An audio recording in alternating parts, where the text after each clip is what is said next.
पंचायत समिती सदस्य ॲडव्होकेट प्रवीण वाघमोडे यांचा बांधकाम विभागासमोर ठिय्या. मौजे माळशिरस इथं माळशिरस पंचायत समितीमध्ये उपअभियंता बांधकाम विभाग यांच्या मनमानी कारभाराच्या विरोधामध्ये आज विद्यमान पंचायत समिती सदस्य ॲडव्होकेट प्रवीण वाघमोडे हे ठिय्या आंदोलन सुरू आहे. अनेक प्रकारचे दाखले पेंडिंग असल्या कारणानं आज त्यांनी आक्रमक भूमिका घेतली. बघा नेमकं जनसत्ता मराठी न्यूजवर बोलताना त्यांनी काय म्हटलंय. जनसत्ता आणि धाडस टाइम्समध्ये सरचे स्वागत आहे. आज आपण पंचायत समिती माळशिरस या ठिकाणी आहोत. पंचायत समिती उपअभियंता बांधकाम विभाग या ऑफिससमोर आपण पाहतो. या ठिकाणी विद्यमान पंचायत समिती सदस्य ॲडव्होकेट प्रवीण वाघमोडे साहेब हे आंदोलनासाठी बसलेले आहेत. नेमकं ते आंदोलन कशासाठी आहे, काय आहे ते आपण त्यांच्याकडून जाणून घेऊ. चला वकील साहेब नमस्ते. नमस्ते. नेमकं आता तुम्ही या ठिकाणी जे आंदोलन करता हे आंदोलन कशासाठी आहे, काय मागणी आहे तुमच्या? आज तुम्ही विद्यमान पंचायत समिती सदस्य आहात. एवढी वेळ तुमच्यावरती का आली? आंदोलन मी करत नाही. काय दाखले तर पेंडिंग आहेत. बरं, ते का पेंडिंग ठेवले विचारायला गेलो तर आज देतो उद्या देतो. आज सकाळी 9:30ला देणार होत. बरं. मी तर 9:30ला आलो. त्यांनी काय तर 10 वाजता रजेचा अर्ज कुठं पाठवलं आहे? व्हॉट्सअपवर. हां, नवीन पद्धत सुरू झाली. व्हॉट्सअपवर पाठवलं आहे रजेचा अर्ज. सभापती साहेबांनी विचारलं कुठं आहे तर म्हणतोय हॉस्पिटलमध्ये आहे मी. म्हणजे फोन स्विच ऑफ लागतोय त्या माणसाचा. काय मागणी असणार तुमची? काय अर्ज आलेत, दाखले वेळेत द्यावेत. वेळ निघून गेल्यावर दाखले देऊन उपयोग आहे का? बरं, त्याने होणार नुकसान कोण सोसणार? म्हणजे सर्वसामान्याला झळ बसणार. सर्वसामान्य. आम्ही अधिकाऱ्यांसाठी नाही, माणसांसाठी आहे. बरोबर. हां, त्यांना वेळेत ज्या त्या सुखसुविधा भेटल्या पाहिजेत का नाही? बरोबर. पण सांगून देत नसेल तर काय केलं पाहिजे मग? बरोबर.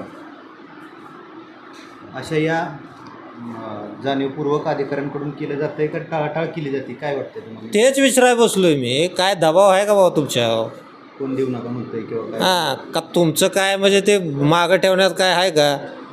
तिथं 3 दाखले 23 तारखेपासून टेबलवर आहेत. मला एका अधिकाऱ्याने दाखवले. 23 तारखेपासून हे काय करतात? काय कारण आहे का ठेवायचं? नाही. बरोबर. मग का इलिगल असेल रिजेक्ट करा. ते बेकायदेशीर करूच नका म्हणतो आम्ही ना. आंदोलन बिंदोलन उपोषण नाही, सनदशीर मार्गाने मागणी आहे. आणि काय त्यात वावगं काहीच नाही. वाव काय नाही. काय वाव आहे?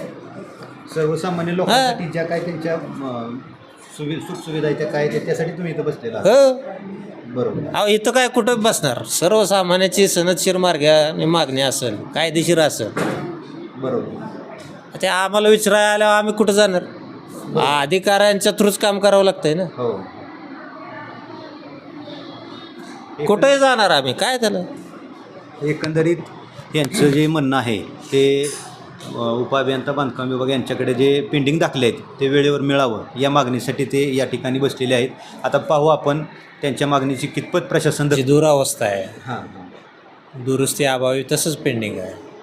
तिथं त्यांनी कामं टाकली पाहिजेत का नाही? केलं पाहिजे. बरोबर. पण ह्यांना दिसत नाही असं आहे का? काय अतिशय ह्यांच्या दयनीय अवस्था आहे. एकाच रस्त्यावर समजा 2-2, 3-3 निधी टाकताय तुम्ही. आता चावरच ती इस्लामपूर रस्ता निर्मनुष्य झाला आहे रस्ता. एकही वाहन काय माणूस चालून सुद्धा जात नाही तिथं.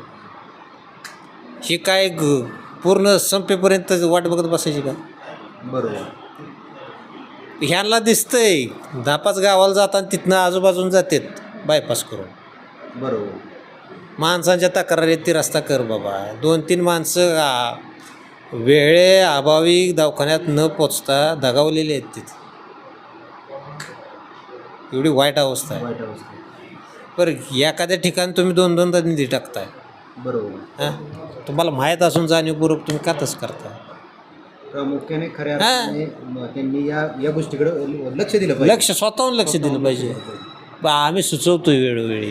बरोबर. हां, इथं बाबा असं आहे काही केलं पाहिजे का नाही?